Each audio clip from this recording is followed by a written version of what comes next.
नमस्कार दोस्तों, स्वागत है आप सभी का अपने YouTube चैनल पे। तो आज हम लोग बात करने वाले हैं एसएससी एमटीएस का 15 जून का मोस्ट एक्सपेक्टेड क्वेश्चन। तो चलिए देखते हैं सभी क्या क्या एक्सपेक्टेड क्वेश्चन रहने वाले हैं। अगर ये क्वेश्चन जो है आप लोगों के एग्ज़ाम के हिस्से से लिए बहुत ज़्यादा बेनिफिट होने वाली है, क्योंकि आने वाले जो है एमटीएस का एग्ज़ाम 16, 17, 20 जून के अंदर तक जिनका भी एग्ज़ाम है वो जो है इस वीडियो को अंत तक देखें, क्योंकि ये वीडियो उनके लिए काफ़ी इंपॉर्टेंट है। ठीक है, तो आइए एक एक करके सभी प्रश्नों को डील करते चलते हैं और आप लोग अपने मन में ये क्वेश्चन जो है दिमाग में एकदम नोट कर लीजिए। ठीक है, दिमाग में नोट कर लीजिए। तो चीन की मुद्रा कौन सी है? तो चीन की मुद्रा जो है युआन है। और इस तरह की जो मुद्रा देखने को मिल रही है आप लोगों को, सभी देश की मुद्रा आप लोगों को कंफर्म करके जाना है, क्योंकि देखिए बांग्लादेश की मुद्रा टका है, पाकिस्तान की मुद्रा पाकिस्तानी रुपया है, नेपाल की मुद्रा नेपाली रुपया है। ठीक है, तो इस तरह से सभी जो है सभी देश की मुद्रा आप लोगों को याद करके जाना है। ठीक है, नेक्स्ट है कि रेड क्रॉस के संस्थापक कौन है? तो रेड क्रॉस के संस्थापक हेनरी डुनान्ट हो जाएंगे। और ये रेड क्रॉस दिवस 8 मई को मनाया जाता है, 8 मई को। ठीक है, हीमोग्लोबिन की कमी से होने वाला रोग कौन सा है? तो एनीमिया है, जिसे हीमोग्लोबिन की कमी से जो होने वाला रोग है एनीमिया है। ठीक है, नेक्स्ट है कि भारत कोकिला कौन कहलाती है? तो भारत कोकिला सरोजिनी नायडू को कहा जाता है।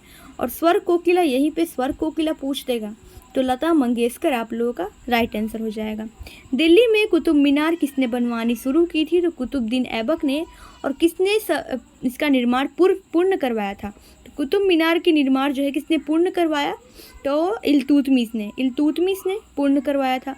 कुतुब मीनार में कितनी मंजिलें थी? तो 5 मंजिला। ठीक है, कुतुब मीनार 5 मंजिला था। बीएचयू यानी कि बनारस हिंदू विश्वविद्यालय के संस्थापक कौन थे? तो मदन मोहन मालवीय थे। और बनारस हिंदू विश्वविद्यालय की स्थापना 1916 ईस्वी में हुई थी, ध्यान दीजिएगा। ठीक है, अर्थशास्त्र के लेखक कौन थे? चाणक्य थे, जिन्हें कौटिल्य कहा जाता है, या विष्णुगुप्त। अब अर्थशास्त्र में जो है मौर्य वंश का राजनीति प्रशासनिक जानकारियों के बारे में पता चलता है। विवेकानंद स्मारक कहाँ स्थित है? तो कन्याकुमारी में स्थित है, और कन्याकुमारी तमिलनाडु में पड़ता है। दक्षेस का मुख्यालय कहाँ स्थित है? दक्षेस का मुख्यालय काठमांडू नेपाल में हो जाएगा।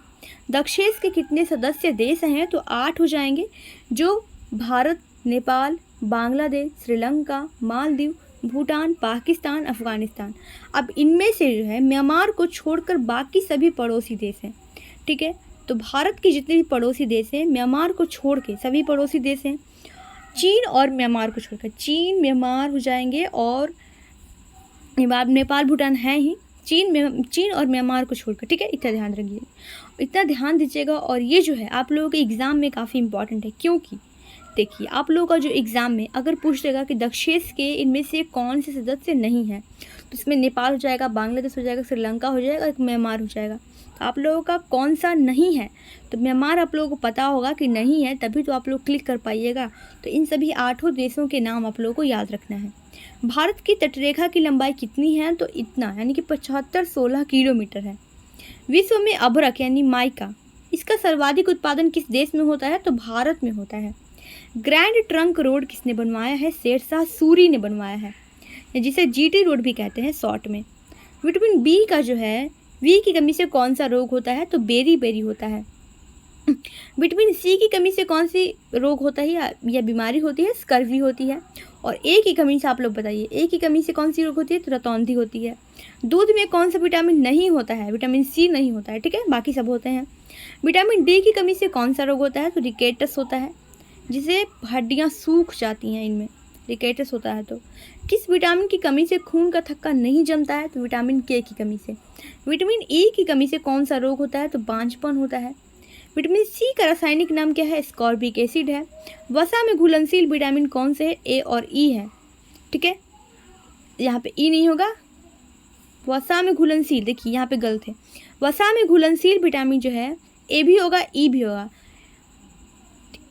डी भी होगा और के भी होगा। इसे याद रखिए, ए ई डी के, ए ई डी के, कि चारों हैं वसा में घुलनशील विटामिन। और पानी में कहेगा, जल में कहेगा बी और सी। ठीक है, इतना याद रखिए। यहाँ पे देखिए कीड़ा, यहाँ पे अगर आप लोगों को याद नहीं हो रहा है कि वसा में घुलनशील विटामिन कौन सा है, तो कीड़ा याद रखिए, कीड़ा। ठीक है, कीड़ा। बस आप लोग क्या हो जाएगा, केडा या कीड़ा आप लोग कह सकते हैं, KEDA कीड़ा, ठीक है। साधारण नमक का रासायनिक नाम क्या है, NaCl। रासायनिक सूत्र हो जाएगा, देखिए यहाँ पर पूछ रासायनिक नाम, यानी कि सोडियम क्लोराइड हो जाएगा साधारण नमक का रासायनिक नाम। हंसाने वाली गैस का रासायनिक नाम क्या है, नाइट्रस ऑक्साइड, जिसे N2O कहते हैं, N2O। धोवन सोडा का रासायनिक नाम क्या है, सोडियम कार्बोनेट, ठीक है, सोडियम कार्बोनेट। पीतल किन दो धातुओं का मिश्रण होता है, तो तांबा और जस्ता का। पिताजी, आप लोग कहते हैं पिताजी, इतना याद रखिए, पिताजी। पीतल जो है तांबा और जिंक का मिश्रण है, ठीक है। नेक्स्ट है कैल्सीफेरॉल किस विटामिन का रासायनिक नाम है, विटामिन डी का रासायनिक नाम है। नेत्रदान में नेत्र का किस भाग का दान किया जाता है, तो कॉर्निया का दान किया जाता है। किस विटामिन में कोबाल्ट होता है, तो विटामिन B12 में कोबाल्ट होता है। कोशिका का पावर हाउस किसे कहते हैं, माइटोकॉन्ड्रिया को कहते हैं। कोशिका का ऊर्जा गृह इसे ही कहते हैं, ऊर्जा गृह पूछेगा, इसे ही कहते हैं। कोशिका का जो है प्रोटीन, कोशिका का प्रोटीन हाउस या प्रोटीन किसे कहते हैं, तो राइबोसोम के कहते हैं। और ठीक है, और पाचन की थैली जिसे आप लोग कहते हैं, तो लाइसोसोम को कहते हैं, ठीक है, इतना याद रखिए। लाल रक्त कोशिकाओं का निर्माण जो है हमारे शरीर में किस भाग में होता है, अस्थि मज्जा में होता है, जिसे बोन मैरो भी कहते हैं, बोन मैरो, ठीक है। RBC का निर्माण बोन मैरो में होता है, यानी अस्थि मज्जा में होता है। राष्ट्रीय विज्ञान दिवस कब मनाया जाता है, 28 फरवरी को मनाया जाता है। ये जो दिवस है ना, आप लोग के एग्ज़ाम में, एकदम आने वाले एग्ज़ाम में, ये नहीं है कि आप लोग का MTS लास्ट एग्ज़ाम है, हो सकता है कि आप लोग MTS में सिलेक्ट होने से पहले आप लोगों को और ज़्यादा फॉर्म अप्लाई हो जाए, तो मन में क्या होता है, लालच होता है कि ये नहीं होगा तो वो कर लेंगे। तो आप लोग MTS के रिज़ल्ट का इंतज़ार मत कीजिएगा। MTS का फॉर्म आ रहा है 14 जून से, आप लोग उसे भर दीजिएगा, ठीक है। और जो भी MTS के एग्ज़ाम जो देने जा रहे हैं वो एग्ज़ाम दीजिएगा, लेकिन जो MTS का फॉर्म आ रहा है 14 जून से, यानी कि जस्ट 14 जून से स्टार्ट हो चुका है, और इसको आप लोग भर दीजिएगा, ठीक है। तो 14 जून से आप लोगों का फॉर्म स्टार्टिंग है, तो आप लोग MTS का फॉर्म जो है भर दीजिएगा। नेक्स्ट प्रश्न है कि ब्लड प्रेशर मापने के लिए किस यंत्र का प्रयोग किया जाता है, स्फिग्नोमैनोमीटर, ठीक है। ब्लड प्रेशर में जो है 120/80 होता है, क्या होता है, ये होता है सिस्टोलिक, ये होता है डायस्टोलिक, इतना याद रखिए। तो सिस्टोलिक अगर आप लोगों को पूछ देगा तो 120 होता है, डायस्टोलिक पूछेगा तो 80 होता है, ठीक है।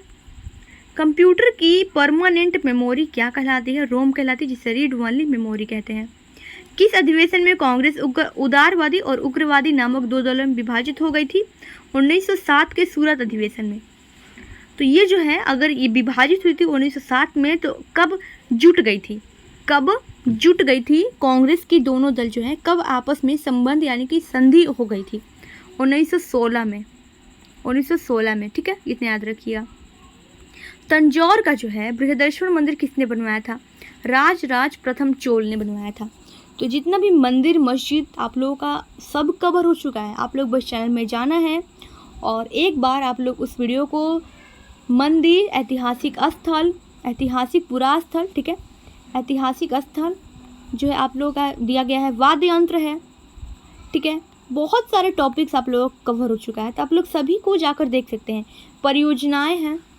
परियोजनाएं हैं, नदी है, घाटियां हैं, और मैं कहूँ कि देखिए परियोजनाएं हो जाएगा, ऐतिहासिक पुरास्थल, ऐतिहासिक मंदिर, मस्जिद और वाद्य यंत्र, ये सभी कवर है। साथ में आप लोगों का जो है लोक नृत्य, शास्त्रीय नृत्य सभी कवर हो चुका है, तो आप लोग प्लीज़ जाकर देख लें एक बार। और अगर आप लोगों को वीडियो अच्छा लग रहा होगा तो प्लीज़ एक बार लाइक कर लीजिए, सब्सक्राइब कर लीजिए इस चैनल को, और शेयर करना बिल्कुल मत भूलिए, ठीक है फ्रेंड। थैंक्स टू ऑल, मिलते हैं नेक्स्ट वीडियो में। और आप लोग जो है इस तरह के क्वेश्चन जो है एक एक करके हर दिन आप लोग देखते चलिए और एग्ज़ाम अच्छे से दीजिए।